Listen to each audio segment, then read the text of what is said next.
What's up, YouTube? It's Chris with Murphy Firearms Training. Show you that this guy's unloaded. This is my 629 Performance Center 44 Magnum. It's a 2 3/4 inch barrel, I believe. This is how it came to me. I bought it used. I like the gun. I'm going to tell you guys what I love about revolvers. So this came with what's called a boot grip, and that is it's got 2 fingers, and your 3rd finger goes down there. Okay, it's designed to be shot like that. But 44 Magnum, full power and a snub nose, that pinky finger really makes a difference. And this exposed back strap, a little tough on the hand. So I'll tell you guys why I love revolvers, is that it's so easy to change the grips. So I ordered an extended Hogue Monogrip. Okay, so it's finger groove. And they offered one without finger grooves, but I like this one because I've got it on my Ruger Alaskan, and I really like it on that gun. So it's a very similar grip for this gun, so I thought I'd get it and give it a try. So anyway, ordered this up, and I got to looking, and the Smith & Wesson takes just a little flathead screw to take the grips off. So here we go. Okay, so we take our little screw out. Again, it is unloaded. All right, so our little screw is going to go right there in the groove, and we'll take these guys here. And the one mistake I think a lot of people make with these grips is they pry on them with like a screwdriver or something. And obviously, you know, sometimes they'll crack them. So do be careful not to crack these when you're pulling them off. I like to just use my thumbnail if I can. So for you to know what's holding them, really, if you can get in the part line up front, there's 2 pins, 2 alignment pins, this one here and this one here, that go into the wood.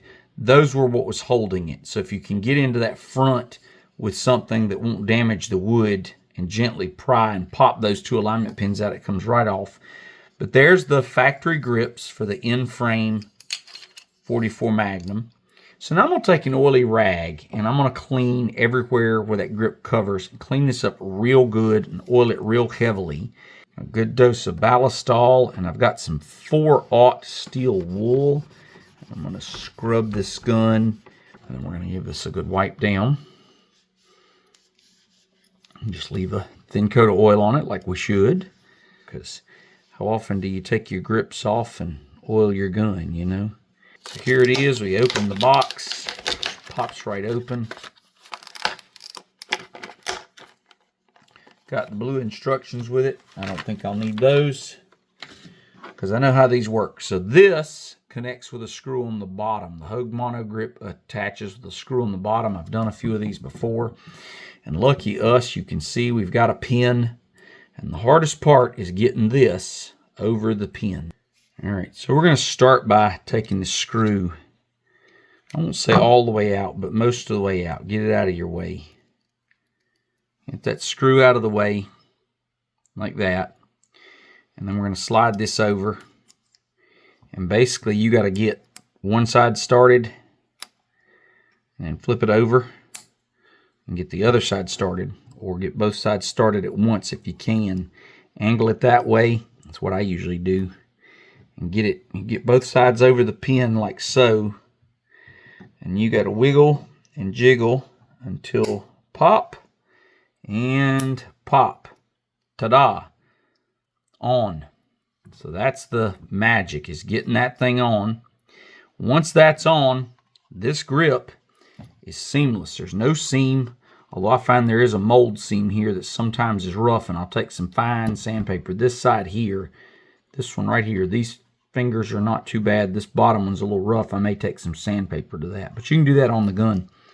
But you take this guy here, and the trick is you got to get that this little deal here into this groove right here. This groove that's here to here. Okay?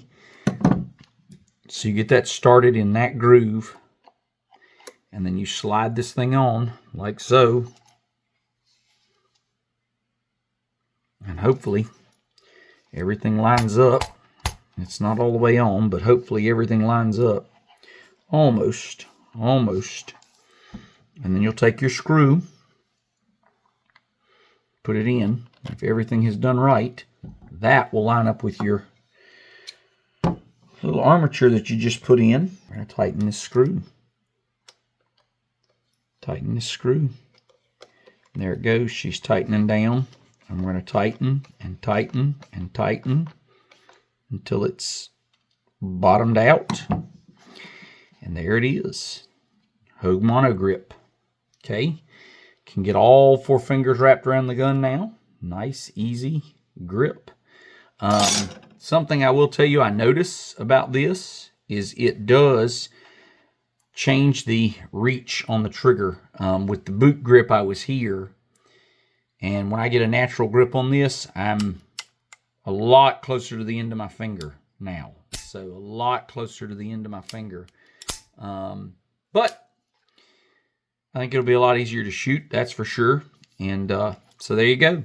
This is a full-size grip versus the boot grip.